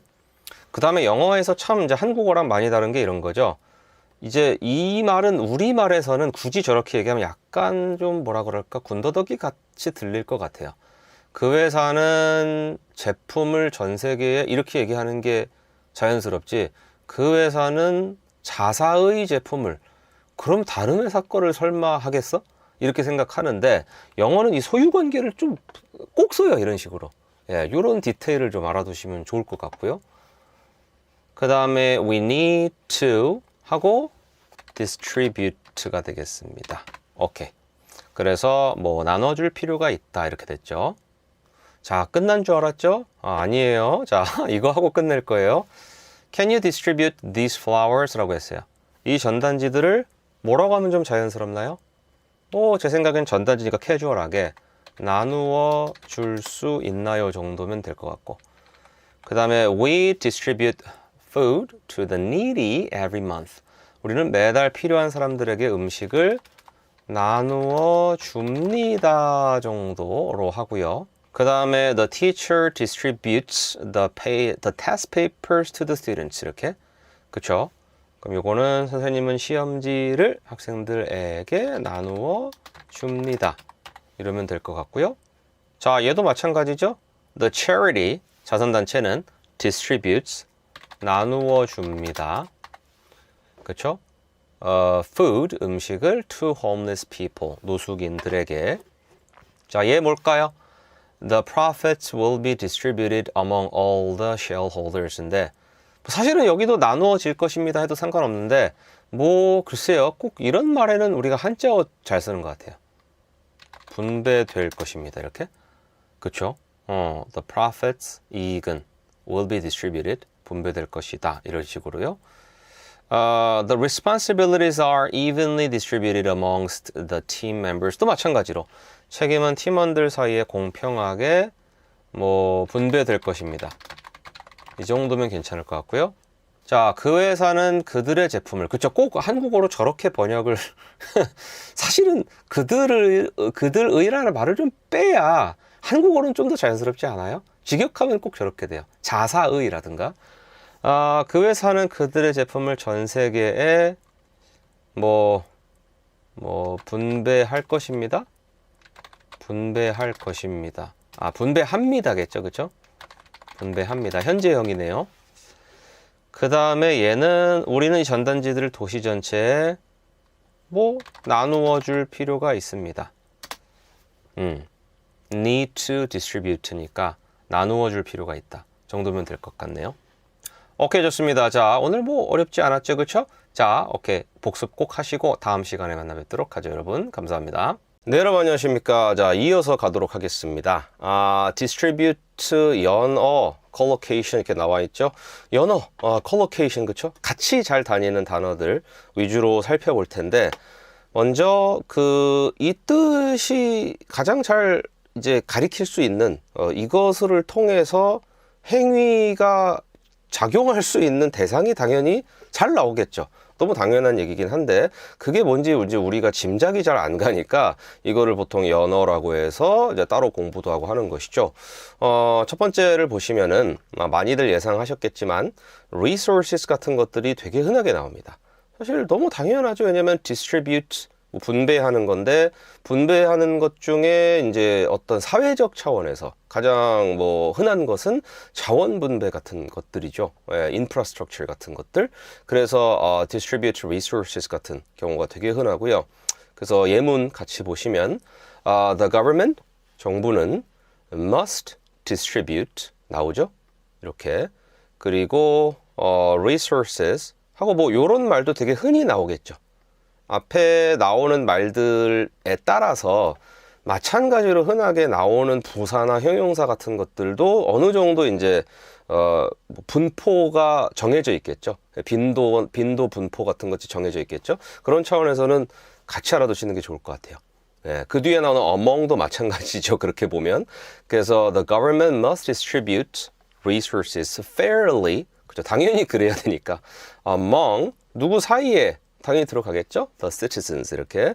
그리고 참고로 말씀드리면 지금 이제 제가 했던 이 말들이 사실은 분포 가설이라는 언어학에서는 distribution hypothesis라는 뭐 theory라고도 하고 있는데 이게 이제 초창기에 지금 우리가 잘 쓰는 챗 GPT나 이런 거 만들 때 되게 많은 작업들을 이걸로 많이 시작을 했어요. 그러니까 함께 같이 출현하는 그런 단어들은 어떤 뜻이나 이런 것도 비슷할 것이다. 같은 위치에 잘 등장하는. 그러니까 무슨 말이냐면은 fairly에다가 evenly 이런 말을 넣잖아요. 그 마찬가지로 evenly도 잘 어울리고 저기에 잘 들어가죠. 그러면은 이제 나중에 이거를 어떻게 작업을 하면 되냐면 그 데이터를 쭉 뽑아요. 그럼 저 자리에 제일 많이 나타나는 단어를 뭐 1위, 2위를 딱 뽑아보면은 뭐 fairly랑 evenly 이렇게 나타난다고 칩시다. 그럼 둘은 거의 비슷한 뜻일 가능성이 높다. 이렇게 가정하고 작업을 하는 거죠. 예, 요런 게 분포 가설이에요. 근데 요거 보니까 느낌이 오시죠? 그쵸? 마찬가지로 among 자리에는 between도 되게 많이 나오겠죠. 그럼 둘은 되게 비슷한 뜻일 것이다. 예, 이런 식으로 이제 빅데이터 처리를 많이 했다고 해요. 그리고 디스트리뷰트를 일상에서 하는 차원에서 일상 수준에서는 flyers 같은 것들 많겠죠. 전단지 같은 거. 그래서 이거는 뭐 저번 시간에 나왔던 그런 예문 같은데 we plan to distribute 그쵸 나오고 flyers 나오죠. 그 다음에 뒤에 보니까 to promote 이렇게 나옵니다. flyers의 목적이죠 어떻게 보면은요. 그래서 이것도 되게 흔할 것 같아요. 왜 디스트리뷰트 하는지에 대해서 to promote도 되게 자주 나올 수 있는 그런 분포 아닐까? 그렇죠? 빈도상 분포 빈도가 되게 높다 이렇게 볼 수가 있겠죠? 예, 이런 것들이 이제 우리가 언어 습득에서는 되게 중요합니다. 사실 we plan to distribute flyers to promote our event 이거 그리고 이런 경우도 많겠죠. distribute copies 이렇게 사본 우리가 복사한 그 original이 있으면 그거를 복사한 사본이 카피죠. 그렇죠? 그래서 please distribute copies of the agenda 라고 나오죠. 요 동사 있고 그 다음에 copy of라는 것도 되게 흔한 조합이겠죠. 점점 이해가 되시죠. 그렇죠? copies of 이게 되게 흔한 조합일 것이고 the agenda 하고 나머지 이제 대상이 나오겠죠. 그 다음에 to all meeting participants 이렇게 그 다음에 이제 뭐 덧붙여서 말씀드리면 사실은 나누어 준다라는 개념을 이런 식으로 이제 사본이나 이런 거 했을 때 그 물질 material로 존재하는 something 뭔가 이렇게 paper 같은 형식일 때는 일단은 우리가 외래어로도 많이 쓰는 게 이거죠. hand out 이렇게. 근데 동사로 쓸 때는 떨어뜨려야 돼요. hand 띄고 out 이렇게요.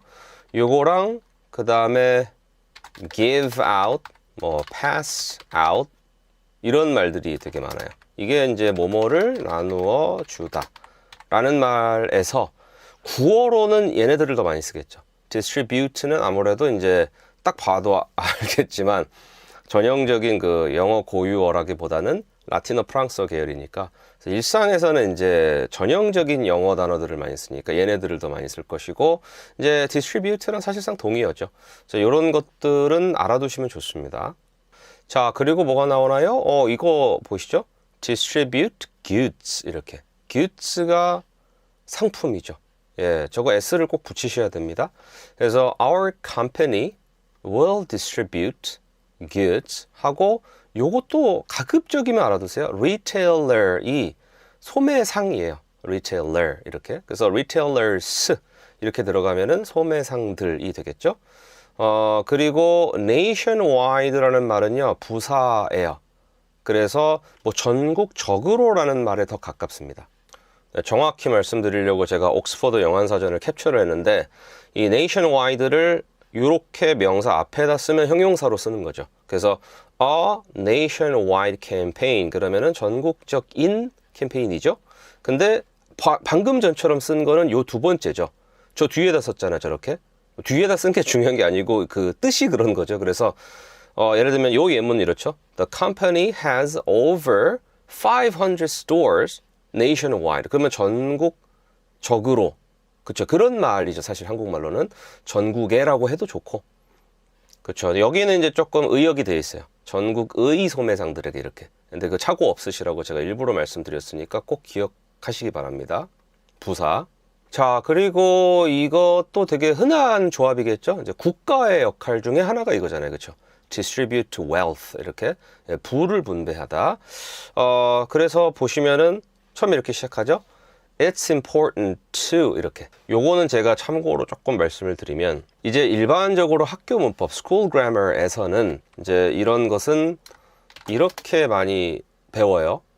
To distribute wealth equally in a society.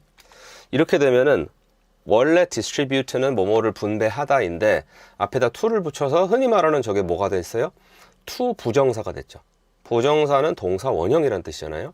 지금까지 강의를 쭉 들으셨으면 다들 아시겠지만 그래서 저거를 명사적으로 바꾼 거예요. 그 의미를 한국어로 치면은 뭐뭐기, 뭐뭐은 것 이런 말 있죠. 예, 난 분배하기, 분배하는 것 같은 역할을 하는 게 저 to랑 동사 원형 붙인 거죠. 그러니까 저 to가 한국어로 치면은 는 것이나 기라는 뜻에 가깝다고 볼 수가 있겠죠. 굳이 대응시키면.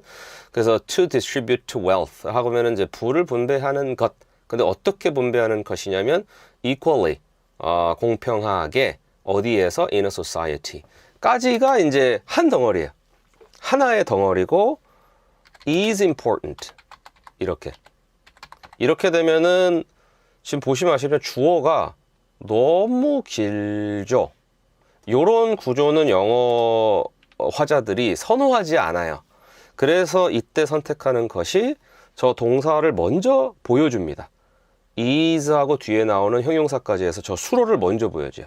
근데 그 과정에서 이제 영어 같은 경우는 주어 자리가 절대 빌 수가 없어요. 이제 독일어도 마찬가지인데 스페인어만 해도 저기다가 굳이 가주어 같은 거 안 쓰기도 하거든요. 근데 영어나 독일어는 이제 병적이에요. 그래가지고 여기다가 요거를 쓰죠. 그 다음에 이런 식으로 이렇게 하고 이제 얘를 뒤로 돌려버리는 것이다. 이렇게 되면은 가장 뭐라 그럴까 정석적인 안전한 설명이죠. 그리고 이제 언어학자들은 어떻게도 보냐면 원리상 그렇긴 한데 지금 저 it이라는 단어가 그래 처음에는 뭐 우연적으로 저기에 들어갈 수 있다라고 칩시다. 근데 저게 계속 쓰인다는 얘기는 영어 원어민들도 저기에 it을 쓰는 게 뭐가 자연스러워야 쓸 거 아니에요, 그렇죠? 그래서 이런 경우는 뭔가 it이 그냥 한국말로 하면 그것이잖아요. 그러면은 이 말하는 사람과 듣는 사람 머릿속에 공통으로 그냥 something이라는 거를 세워놓는 장치라고 많이 봐요. 그래가지고 무언가가 있는데 그게 중요하다 이런 식으로 정보 처리를 한다고 보는 거죠. 그러면서 뒤에 들어보니까 뭐가 나오냐면 to distribute wealth equally in a society 이렇게 나오는 겁니다. 그래서 이제 저런 식으로 둘의 대화 상황에서 어떤 지금 하고자 하는 얘기를 이렇게 딱 마치 배가 닻을 내리듯이 딱 고정시켜주는 첫 번째 어떤 장치 같은 역할을 이 시 현재는 하고 있다. 이렇게 많이 분석을 하고, 그러다 보니까 이제 저렇게 가주어로 뭐 it 어쩌고 저쩌고 이렇게 시작하는 것들 있잖아요. 이런 것들은 보통 이 사람의 그 평가나 판단을 얘기할 때 많이 쓰인대요. 그러니까 예를 들어서 우리가 그냥 하는 말 말고, 야, 이거 이런 거야. 이런 식으로 뭔가 평가하고, 내가 생각해보니까 내 판단은 이래라는 얘기를 할 때 원어민들이 확률적으로 저 가주어 it을 써서 얘기하는 저 표현이 나올 때가 많다. 예, 여기까지가 일단 여러분이 알아두시면 도움되는 부분입니다. 자, 그 다음은 distribute information 이렇게 나왔죠? 예, 정보를 전달하다 라고 해서, 참고로 말씀드리면 뭐 이 예문은 뭐 일단 보시면 the role of media, 미디어의 역할은 is, 그쵸? 그리고 이제 요것도 마찬가지로 조금 전에 봤던 것처럼 요 to 플러스 부정사가 뭐뭐 하는 것, 뭐뭐 하기라는 뜻을 만들어내죠. to distribute information to the public 이니까 대중에게 정보를 전달하는 것, 그쵸? 이렇게 되는 거죠. 하고 is가 입니다에 가깝고. 자, 이제 여기서 또 하나 아셔야 될 거는 이제 information 같은 것들이 대표적인 저겁니다. 그쵸? 정보라고 하고, 보통은 이제 영어 문법 뭐 사전이나 이런 데도 뭐 이렇게 많이 쓰여 있어요. 이렇게. 그리고 뭐 정보 이렇게. 저 UC는 uncountable의 약자예요. 뭐 UC나 또는 이렇게 써 있을 수도 있어요. 예. non-countable 또는 not countable 이렇게. 예, 그래서 셀 수 없는 명사 이렇게 되는 건데, 사실은 셀 수 있고 없고를 이제 한자어로 우리가 가산 또는 불가산 이렇게 얘기를 하죠. 그 다음에 그러한 어떤 특징, 성질이라고 한다면 가산성, 불가산성이라고 얘기를 할 수도 있어요. 근데 이것의 기준 중에 하나가 뭐냐면은 이제 영어로 이렇게 많이 얘기해요. bounded versus unbounded. 그러니까 bound라는 것이 이제 테두리 같은 거 이렇게 이런 거잖아요. 근데 bounded는 이 바깥 테두리가 명확한 겁니다.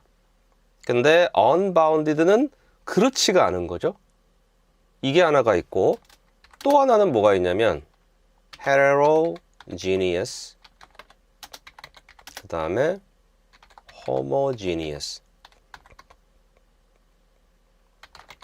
이런 개념이 있는데, heterogeneous는 뭐냐면 그 안에 내부 구성이 보면은 요 전체가 이렇게 있으면요, 그 안에 여기랑 여기가 다 다른 거예요. 그래서 이질성 이렇게 한자어로 보면 그렇고, homogeneous는 여기를 뜯어보나 여기를 뜯어보나 여기를 뜯어보나 같은 겁니다. 그래서 균질성 이렇게 한자어로 보면 그렇게 볼 수가 있거든요. 그래서 요 얘기를 제가 왜 했냐면 information의 특징이 뭐냐는 거예요.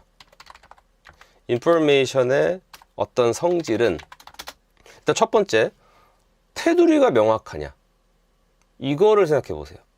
테두리가 있어요? 정보라는 걸 우리가 뭐 이렇게 만질 수가 있나? 그쵸? 그게 안 되죠. 그러면은 얘는 unbounded 해요.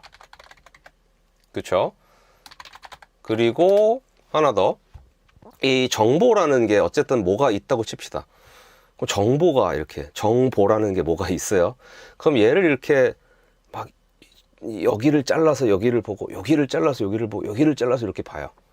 이게 예를 들면 자동차나 뭐 의자 막 이런 것들은 여기가 다 다른 부품들이잖아요. 여기는 문짝, 여기는 타이어, 여기는 뭐 백미러 이렇게.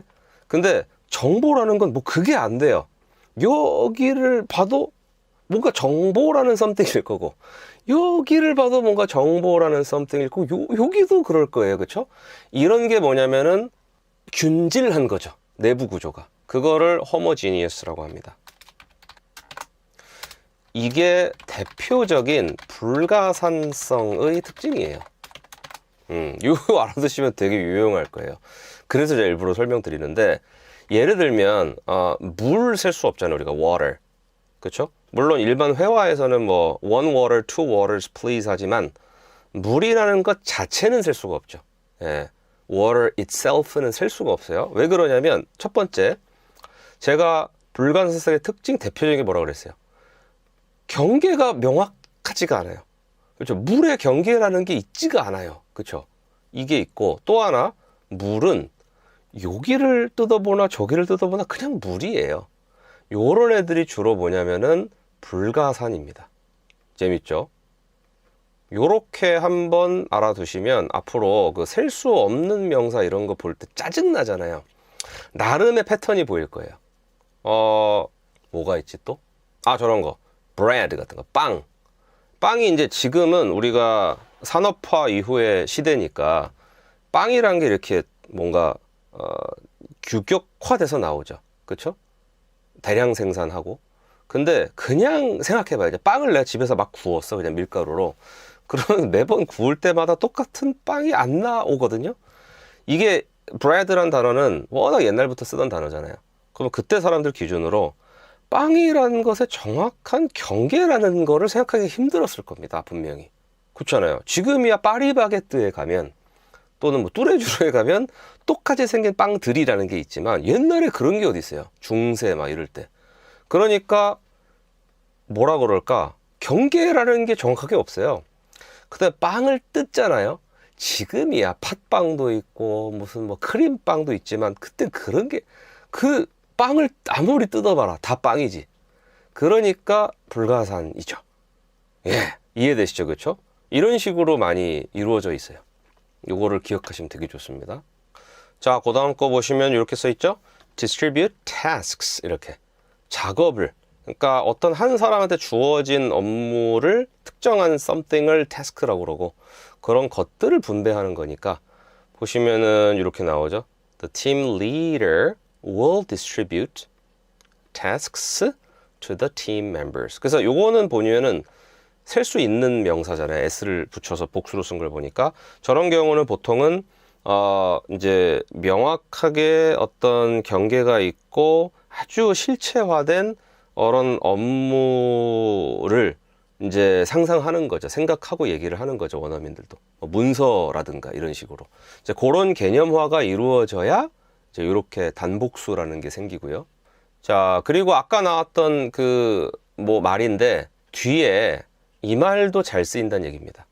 efficiently 이렇게. 그러니까 자원을 분배하는 거는 첫 번째가 당연히 뭐 fairly나 evenly겠지만 또 하나가 있다면은 efficiently가 되게 중요하겠죠. 효율적으로 분배해야 되겠죠. 예, 그래서 이제 예문이래요. To save costs. 이제 이게 흔히 말하는 to 부정사의 부사적 용법. 그렇죠? We need to distribute 하고 resources efficiently. 그렇죠. 이런 조합도 굉장히 자주 나오고요. 그 다음에 또 하나는 widely 같은 말이 이제 flyers에 잘 어울리는. 그렇죠. 왜냐하면 전단지의 목적이라는 게 뭘까요? 전단지를 왜 만들까? 최대한 널리 전파하려고 만들겠죠. 그런 식으로 저 명사가 갖고 있는 목적성을 생각해 보면은 사실 뭐 합리적으로 추론할 수 있는 부사죠. So to reach more people, 더 많은 사람들에게 도달하기 위해서 we should distribute flyers widely. 그렇죠? 이 말 어울리죠? 뭐 사실 그렇게 보면 이것도 마찬가지인 게 사본이라는 거의 목적성은 복사를 했다는 거는 누굴 주려고 했겠죠. 원본이 있고 복사를 굳이 왜 했냐? 당연히 원본을 누가 갖고 있고 딴 사람이 복사본을 가지기 위해서. 그러면은 일단은 주는 게 나눠주는 게 그 명사의 목적성에 맞고 또 하나는 그렇죠. 보통 여러 개일 가능성이 높죠. 하나만 복사하는 것도 가능은 하지만 가급적이면 일반적인 상황에서는 복사의 이유는 그거를 여러 수로 만들어서 그 뭔가 그것의 가치를 활용하기 위해서죠. 그렇게 보면 예, 마찬가지로 어울리는 그런 형용사가 multiple입니다. 이렇게 Please distribute multiple copies of the report to each department. 그쵸? 요런 거 좋고요. 야, 아까 제가 했던 말이 여기 나오네요. 그죠? evenly. 맞아. 여기다 fairly 써도 괜찮잖아요. 예, 고르게, 공평하게 이렇게. 그러니까, 예, 같은 자리에 똑같이 쓸 수 있는 단어들은 대부분 뜻이 비슷하다. 뭐, 지금 생각해보면 그렇네요. 그죠? 그래서 our goal, 우리의 목표는 is, 하고 저것도 토부정사의 명사중법이죠. to distribute goods가 뭐예요? 상품을 분배하는 것, 상품을 분배하기죠. evenly, 고르게 이렇게. to all regions, 모든 지역에. 그래서 굳이 따지면 여기까지가 다 한 덩어리입니다. 저렇게 길죠, 그렇죠? 저거를 주어로 만약에 써요. 그러면은 문장이 거꾸로 뒤집히겠죠, 여기서. 그럼 이렇게 되죠. To distribute goods evenly to all regions is our goal. 이렇게. 근데 듣기만 해도 어때요? 막 주어 듣다가 뭐야? 이렇게 되잖아요, 그렇죠? 그러니까 보통 짧은 애가 가는 거예요. 여기는 이제 원래 이제 is를 딱 가운데 놓고 양쪽이 이렇게 돼 있었으니까 our goal을 앞으로 돌리면 되는 거고, 그 다음에 이제 또 다른 방법은 뭐가 있었어요? 그렇죠? 뭔가 특히나 형용사 같은 거 쓸 때는 it is 형용사 하고 to 이렇게 쓰는 거. 이제 그런 것들이 이제 이제 언어 사용의 효율을 높이기 위해서 원어민 화자들이 자기들도 모르게 발달시켜 온 여러 가지 어떤 구문 조성 방식이라고 봐야겠죠. 야, 이제 과학이네, 그렇죠? even이랑 fairly는 역시 동의어 맞아. 그렇죠? 요런 게 동의어의 기준입니다. 같은 자리에 잘 쓰이면 돼요. To create a balanced society, 그렇죠? 균형 잡힌 a balanced society, to create 만들기 위해서 하고 저기 나오죠. It's important to 이렇게. 예, 아까 말씀드린 대로 보통 평가나 어떤 판단 같은 거 뭔가 명제처럼 얘기하는 느낌이 있대요. 예, 원어민들한테. 그래서 it is 뭐뭐뭐 이렇게 얘기하면은 뭔가 명제처럼 그렇게 얘기하는 느낌이 있다고 합니다. It's important to distribute wealth fairly. 이렇게. 자, 이렇게 해서 봤습니다. 자, 이제 마지막으로 두 개만 보면 되는데요. distribute information. 그리고 이제 얘도, 야, 이것도 잘 나오겠네, 생각해보니까. 왜냐하면 정보라는 게 현대사회에서는 정보의 접근성, 첫 번째, access 할 수 있는 거, accessibility. 또 하나가 신속함이죠. 그래서 prompt가 뭐 즉각적인 신속함이니까 promptly 그러면은 즉시 즉각적으로죠. 저거 되게 잘 어울려요. 그래서 특히나 요런 거 이거 중요하죠. 당연히 그죠. The government 정부는 has the duty 책임을 가지고 있다. 그리고 한국어와 영어의 참 어떻게 보면 대표적인 가장 눈에 잘 띄는 대표적인 차이 중에 하나가 이건 것 같은데 우리는 그냥 있다라는 말을 참 잘 써요. 야, 걔 차 있어. 뭐 걔는 뭐가 있어 이렇게. 근데 영어는 참 가지고 있어란 말을 진짜 많이 하는데 이거를 쓰는 그 어떤 범위가 진짜 넓은 것 같아요. 그래서 이거는 우리가 역으로 습관을 좀 들여도 괜찮아요. 예를 들어서 야, 그 도시에는 뮤지엄, 박물관이 3개가 있어. 이게 자연스럽잖아요, 한국말에. 근데 영어로는 the city has란 말을 진짜 많이 쓰거든요. 그래서 이런 거는 역으로 우리가 좀 습관을 들여줘야 돼요. 그거는 어떻게 단순하게 문법이나 뭐 어휘 이게 아니고 그냥 머릿속에 떠올리는 그 어떤 사고 체계의 구성 방식 자체가 그쵸 최종 출력할 때 어떻게 조합할 것인가 이런 게 다른 거기 때문에 습관을 좀 들여야 됩니다. So the government has the duty 이런 말이 좋죠. 그렇죠? Has the duty to distribute information promptly. 그렇죠? In a crisis 이렇게. 그 다음에 참고로 말씀드리면 crisis는 위기잖아요.